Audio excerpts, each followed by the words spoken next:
नमस्कार, मैं शुभम सोलंकी अपने यूट्यूब चैनल लॉ टेस्टिंग में आपका स्वागत करता हूं। आज मैं आपको पुनः पोस्टमार्टम रिपोर्ट, इनक्वेस्ट रिपोर्ट और ट्रीटमेंट ऑफ वार्डन पर्सन के बारे में चर्चा करूंगा। इन सब के विषय में पुलिस रेगुलेशन के चैप्टर 12 में चर्चा किया गया है।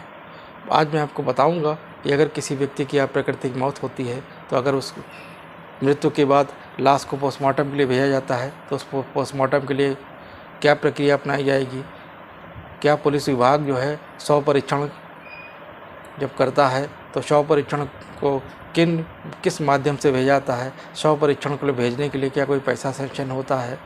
इन सब जिज्ञासाओं को शांत करने का प्रयास करूंगा। इन सब सवालों के जवाब पुलिस रेगुलेशन का चैप्टर 12 देता है। यदि आप इस लेक्चर को सुनेंगे और इससे लाभ प्राप्त करेंगे तो इसके कुछ फ़ायदे होंगे। पहला, यदि आप एपीओ के एस्पायरेंट्स हैं, एपीओ की तैयारी कर रहे हैं तो आपको एपीओ एग्ज़ाम में ये पुलिस रेगुलेशन एक सब्जेक्ट के रूप में आता है। यदि आप पीसीजे की तैयारी कर रहे हैं तो पीसीजे की तैयारी में यदि आप मजिस्ट्रेट बनते हैं तो भी आपके काम आएगा। यदि आप अधिवक्ता के रूप में, स्थापित अधिवक्ता के रूप में न्यायालय में प्रैक्टिस कर रहे हैं तो उस प्रैक्टिस में ये आपको ट्रायल में आपको इन बातों का लाभ मिलेगा। आइए आपको ले चलते हैं पुलिस रेगुलेशन की ओर। पैरा 137 मृत शरीर को भेजने के स्थान की बात करता है, यानी किस स्थान पर पोस्टमार्टम कराया जाएगा। सभी मृत शरीर जिनकी परीक्षा आवश्यक है विनियोगों के परिशिष्ट 5 में गिनाए गए स्थानों को छोड़ करके जिले के प्रधान कार्यालय में भेजे जाएंगे। परिशिष्ट 5 जिनकी चर्चा पैरा 137 में की गई है, ये पुलिस रेगुलेशन के अंत में परिशिष्ट 5 दिया गया है। इनमें कुछ ज़िले बताए गए हैं जहां पर ये बताया गया है कि इन ज़िलों में यदि पोस्टमार्टम कराया जाएगा तो पोस्टमार्टम कहां पर होगा।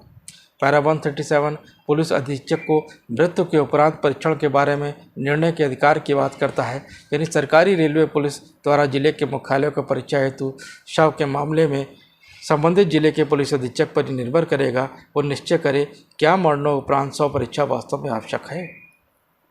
पैरा 139 पोस्टमार्टम को भेजते समय क्या प्रक्रिया अपनाई जाएगी, इस प्रक्रिया को बताता है। यहाँ पर 9 बिंदुओं पर इस प्रक्रिया को बताया गया है। आइए एक एक बिंदु को पढ़ करके समझने का प्रयास करते हैं और ये जानने का प्रयास करते हैं कि इन बिंदुओं पर यदि जब पोस्टमार्टम के लिए भेजा जाता है तो उसमें क्या प्रक्रिया अपनाई जाती है। जब कभी कोई शव मरणों के उपरांत शव परीक्षा के लिए भेजा जाएगा तो निम्नलिखित प्रक्रिया का पालन किया जाएगा। नंबर 1, शरीर के खोल के भीतर उस स्थिति में निपटाया जाएगा जिसमें पाई गई थी। सड़न देर से हो ऐसी आशा में शरीर पर कोई लेप नहीं लगाया जाएगा। नंबर 2, शव एक पुलिस कांस्टेबल, एक चौकीदार के साथ ले जाया जाएगा। यदि थाना चिकित्सा अधिकारी से 20 मील से अधिक दूरी पर हो तो कांस्टेबल चौकीदार को एक से अधिक मध्यवर्ती थाने पर विश्राम के लिए अवकाश दिया जाएगा, किंतु ऐसा रिलीफ या अवकाश दिवसों की संख्या यथासंभव कम होनी चाहिए। नंबर 3, पुलिस कांस्टेबल तथा चौकीदार तथा उन्हें विश्राम के लिए विमुक्त करने वाले कांस्टेबल तथा चौकीदार के नाम यदि कोई हो पुलिस फॉर्म संख्या 13 तथा 33 में सदैव अंकित किए जाएंगे। शव के साथ भेजने वाले कांस्टेबल को थाने के स्थायी अग्रिम से इतना धन दिया जाएगा कि वो कुलियों का भुगतान तथा अन्य आवश्यक व्यय करने के लिए पर्याप्त हो, तथा फॉर्म संख्या 11 में एक चेक दिया जाएगा जो मुख्यालय से धन की प्राप्ति के लिए होगा यदि शव वहाँ भेजा जा रहा है। शव भेजने वाले अधिकारी द्वारा आर्ची को यह आदेश दिया जाएगा कि वह सामान्य अपेक्षाओं के साथ इसे चिकित्सा अधिकारी को सौंप दे तथा वह शव का भार साधक अधिकारी उस समय तक रहेगा जब तक ना तो चिकित्सा अधिकारी अपनी परीक्षा पूरी कर ले या मृतक के रिश्तेदार की अनुपस्थिति में दाह संस्कार के लिए दफन की व्यवस्था करेगा।